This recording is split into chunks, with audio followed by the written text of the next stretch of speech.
इससे कभी कुछ कहा तो अच्छी बात नहीं होगी, बता देते हैं तुमको। तुम्हारे दिमाग का कोई पुर्जा ढीला हो गया है क्या?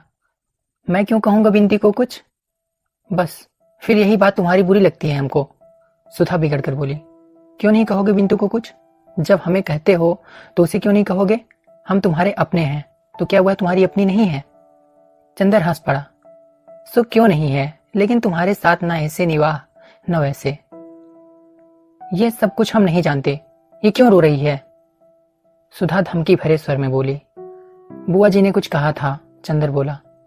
अरे तो उनके लिए रोना क्या? इतना समझाया तुझे कि उनकी आदत है, हंसकर टाल दिया कर। चल उठ। हंसती है कि गुदगुदाऊं? सुधा ने गुदगुदाते हुए कहा। बिंती ने उसका हाथ पकड़कर झटक दिया और फिर सिसकियां भरने लगी। नहीं मानेगी तो, सुधा बोली। अभी ठीक करती हूं तुझे। चंदर पकड़ो तो इसका हाथ। चंदर चुप रहा। नहीं उठे। उठो, तुम इसका हाथ पकड़ लो तो हम अभी इसे हंसाते हैं। सुधा ने चंदर का हाथ पकड़कर बिंती की ओर बढ़ते हुए कहा। चंदर ने अपना हाथ खींच लिया और बोला, वह तो रो रही है और तुम बजाय समझाने के उसे परेशान कर रही हो। अरे जानते हो क्यों रो रही है? अभी इसके ससुर आए थे, वो बहुत मोटे थे, तो ये सोच रही है कि कहीं वो भी मोटे ना हो। सुधा ने फिर उसकी गर्दन गुदगुदाकर कहा। बिंती हंस पड़ी। सुधा उछल पड़ी। लो, ये तो हंस पड़ी, अब रोगी? अब फिर सुधा ने गुदगुदाना शुरू किया। बिंती पहले तो हंसी से लौट गई, फिर पल्ला संभालते हुए बोली, छी दीदी, वो बैठे हैं कि नहीं? और उठकर बाहर जाने लगी। कहाँ चली? सुधा ने पूछा। जा रही हूं नहाने। बिंती पल्लू से सिर ढकते हुए चल दी। क्यों? मैंने तेरा बदन छू लिया इसलिए? सुधा हंसकर बोली। हे चंदर, वो गेसू का छोटा भाई है ना, हसरत, मैंने उसे छू लिया तो फौरन उसने जाकर अपना मुंह साबुन से धोया और अम्मी जान से बोला, मेरा मुंह झूठा हो गया। और आज हमने गेसू के अख्तर मियाँ को देखा, बड़े मजे के हैं। मैं तो गेसू से बात करती रही, लेकिन बिंती और फूल ने बहुत छेड़ा उन्हें। बेचारे घबरा गए। फूल बहुत चुलबुली है और बड़ी नाजुक है, बड़ी बोलने वाली है, और बिंती और फूल का खूब जोड़ मिला। दोनों खूब गाती हैं। बिंती गाती भी है? चंदर ने पूछा। हमने तो रोते ही देखा। अरे बहुत अच्छा गाती है, इसने एक गांव का गाना बहुत अच्छा गाया था। अरे देखो, यह सब बताने में तो हम तुम पर गुस्सा होना भूल ही गए। कहाँ रहे 4 रोज? बोलो, जल्दी बताओ। व्यस्त थे सुधा। अब थीसिस 3 हिस्सा ले गई। इधर हम लगातार 5 घंटे से बैठकर लिखते थे। चंदर बोला। 5 घंटे? सुधा बोली। दूध आजकल पीते हो कि नहीं? हाँ हाँ, 3 गायें खरीद ली हैं। चंदर बोला। नहीं, मजाक नहीं, कुछ खाते पीते रहना। कहीं तबीयत खराब हो गई तो अब हमारा इम्तिहान भी है। पड़े पड़े मक्खी मारोगे और हम देखने तक नहीं आएंगे। अब कितना कोर्स बाकी है तुम्हारा? कोर्स तो खत्म था हमारा, कुछ कठिनाइयां थी, सो मास्टर साहब ने पिछले 2 हफ्तों में सब बता दिया। अब दोहराना है, लेकिन बिंती का इम्तिहान मई में है, उसे भी तो पढ़ना है। अच्छा, अब चले हम? अरे बैठो, फिर जाने कौ दिन बाद आओगे। आज बुआ चली जाएंगी, फिर कल से यहीं पढ़ो ना। तुमने बिंती के ससुर को देखा था? हाँ, देखा था। चंदर उनकी रूपरेखा याद करके हंस पड़ा। बाप रे, पूरे ट्रैंक थे वे तो। बिंती की ननद से तुम्हारा ब्याह करवा दें, करोगे? सुधा बोली। लड़की इतनी ही मोटी है, उसे कभी काट लेना तो देखेंगे तुम्हारी हिम्मत। ब्याह? एकदम से चंदर को याद आ गया। अभी बुआ ने बात की थी सुधा के ब्याह की। तब उसे कैसा लगा था? कैसा लगा था? उसका दिमाग घूम गया था। हाँ, उसका दिमाग घूम गया था। लगा जैसे एक असहनीय दर्द था या क्या था जो उसकी नस नस में दौड़ गया एकदम से। क्या हुआ चंदर? अरे चुप क्यों हो गए? डर गए मोटी लड़की के नाम से? सुधा ने चंदर का कंधा पकड़कर झकझोरते हुए कहा। चंदर एक फीकी हंसी हंसकर रह गया और चुपचाप सुधा की ओर देखने लगा। सुधा चंदर की निगाह से सहम गई।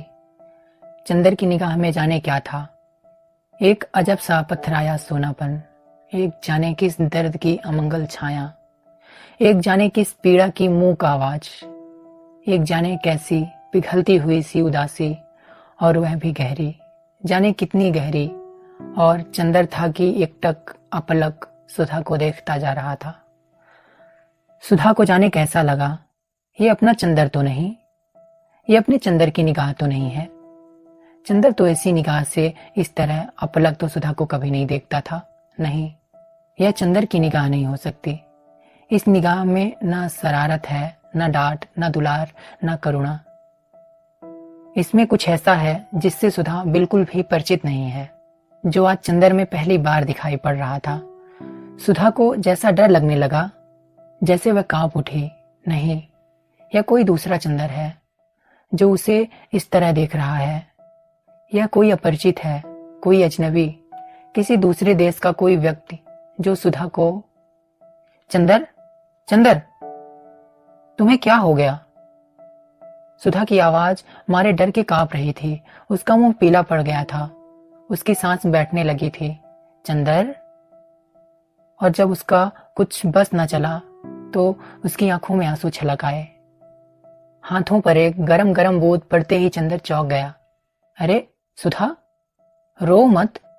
नहीं पगली, हमारी तबीयत कुछ ठीक नहीं है, एक गिलास पानी तो दे दो। सुधा अब भी कांप रही थी। चंदर की आवाज में अभी भी वह मुलायमियत नहीं आ पाई थी। वह पानी लाने के लिए उठी। नहीं, तुम कहीं मत जाओ, तुम बैठो यहीं। उसने उसकी हथेली अपने माथे पर रखकर जोर से अपने हाथों से दबा ली और कहा, सुधा। क्यों चंदर? कुछ नहीं, चंदर ने आवाज दी, लेकिन लगता था वह आवाज चंदर की नहीं थी, न जाने कहां से आ रही थी। क्या सिर में दर्द है? बिंती, एक गिलास पानी लाओ जल्दी से, सुधा ने आवाज दी। चंदर जैसे पहले सा हो गया। अरे, अबे मुझे क्या हो गया था? तुम क्या बात कर रही थी सुधा? पता नहीं तुम्हें अभी क्या हो गया था? सुधा ने घबराई हुई गौरैया की तरह सहम कर कहा। चंदर स्वस्थ हो गया। कुछ नहीं सुधा, मैं ठीक हूं। मैं तो यूं ही तुम्हें परेशान करने के लिए चुप था। उसने हंसकर कहा, हाँ चलो रहने दो, तुम्हारे सिर में दर्द है जरूर से, सुधा बोली। बिंती पानी लेकर आ गई थी। लो पानी पियो। नहीं, हमें कुछ नहीं चाहिए, चंदर बोला। बिंती, जरा पेन बॉम ले आना, सुधा ने गिलास जबरदस्ती उसके मुंह पर लगाते हुए कहा। बिंती पेन बॉम ले आई। बिंती, तू जरा लगा दे इनके। अरे खड़ी क्यों है? कुर्सी के पीछे खड़ी हो, माथे पर जरा हल्की उंगली से लगा दे। बिंती आज्ञाकारी लड़के की तरह आगे बढ़ी, लेकिन फिर हिचक गई। किसी अजनबी लड़के के माथे पर कैसे पिन बम लगा दे? चलती है या फिर काट के गाड़ देंगे यहीं, मुटकी कहीं की, खा खाकर मुटकी है, जरा सा काम नहीं होता। बिंती ने हार कर पिन बम लगाया। चंदर ने उसका हाथ हटा दिया तो सुधा ने बिंती के हाथ से पिन बम लेकर कहा, आओ हम लगा दें। बिंती पिन बम देकर चली गई तो चंदर बोला, अब बताओ क्या बात कर रही थी? हाँ, बिंती के ब्याह की। ये उनके ससुर तो बहुत ही भद्दे मालूम पड़ रहे थे। क्या देखकर ब्याह कर रहे हो तुम लोग? पता नहीं क्या देखकर ब्याह कर रही हैं बुआ। असल में बुआ पता नहीं क्यों बिंती से इतना चिढ़ती हैं। वह तो चाहती हैं किसी तरह से बोझ टले सिर से, लेकिन चंदर, यह बिंती बड़ी खुश है। यह तो चाहती है किसी तरह जल्दी से ब्याह हो। सुधा मुस्कुराती हुई बोली, अच्छा, यह खुद ब्याह करना चाहती है? चंदर ने ताज्जुब से पूछा, और क्या, अपने ससुर की खूब सेवा कर रही थी सुबह। बल्कि पापा तो कह रहे थे कि अभी यह बीए कर ले तब ब्याह करो। हमसे पापा ने कहा था इससे पूछने को। हमने पूछा तो कहने लगी, बीए करके भी वही करना होगा, तो बेकार टालने से क्या फायदा। फिर पापा हमसे बोले कि कुछ वजहों से अगहन में ब्याह होगा, तो बड़े ताज्जुब से बोली, अगहन में? सुधी, तुम जानती हो अगहन में उसका ब्याह क्यों टल रहा है? पहले तुम्हारा ब्याह होगा। चंदर हंसकर बोला, मेरा ब्याह? आंखें फाड़कर, मुंह फैलाकर, हाथ नचाकर कुतूहल भरे आश्चर्य से सुधा ने कहा, और फिर हंस पड़ी, खूब हंसी। कौन करेगा मेरा ब्याह? बुआ, पापा करने ही नहीं देंगे। हमारे बिना पापा का काम ही नहीं चलेगा। और बाबू साहब, तुम किस पर आकर अपना रंग जमाओगे? मेरा ब्याह करेंगे। सुधा ने मुंह बिचकाकर उपेक्षा से कहा, नहीं सुधा, मैं गंभीरता से कह रहा हूं। 3-4 महीने के अंदर तुम्हारा ब्याह हो जाएगा। चंदर उसे विश्वास दिलाते हुए बोला। अरे जाओ, सुधा ने हंसते हुए कहा। ऐसे हम तुम्हारे बहाने में आ जाएं तो हो चुका। अच्छा जाने दो, तुम्हारे पास कोई पोस्ट कार्ड है? लाओ जरा इस कामरेड को एक चिट्ठी लिख दे। चंदर बात बदल कर बोला। पता नहीं क्यों उसे इस विषय की बात चलने से अजीब लगता था। कौन कामरेड? सुधा ने पूछा। तुम भी कम्युनिस्ट हो गए क्या? नहीं जी, वो बरेली का सोशलिस्ट लड़का कैलाश, जिसने झगड़े से हम लोगों की जान बचाई थी। हमने तुम्हें बताया नहीं था सब किस्सा उस झगड़े का, जब हम और पापा बाहर गए थे? हाँ बताया था। उसे जरूर खत लिख दो। सुधा ने पोस्ट कार्ड देते हुए कहा। तुम्हें पता मालूम है? चंदर जब पोस्ट कार्ड लिख रहा था तो सुधा ने कहा, सुनो, उसे लिख देना कि पापा की सुधा पापा की जान बचाने के एवज से आपकी बहुत कृतज्ञ है, और कभी अगर हो सके तो आप इलाहाबाद जरूर आएं। लिख दिया। हाँ, चंदर ने पोस्ट कार्ड जेब में रखते हुए कहा। हम भी सोशलिस्ट पार्टी के मेंबर होंगे, सुधा ने मचलते हुए कहा। चलो, अब तुम्हें नई सनक सवार हो गई। तुम क्या समझ रही हो सोशलिस्ट पार्टी को? राजनीतिक पार्टी है वह।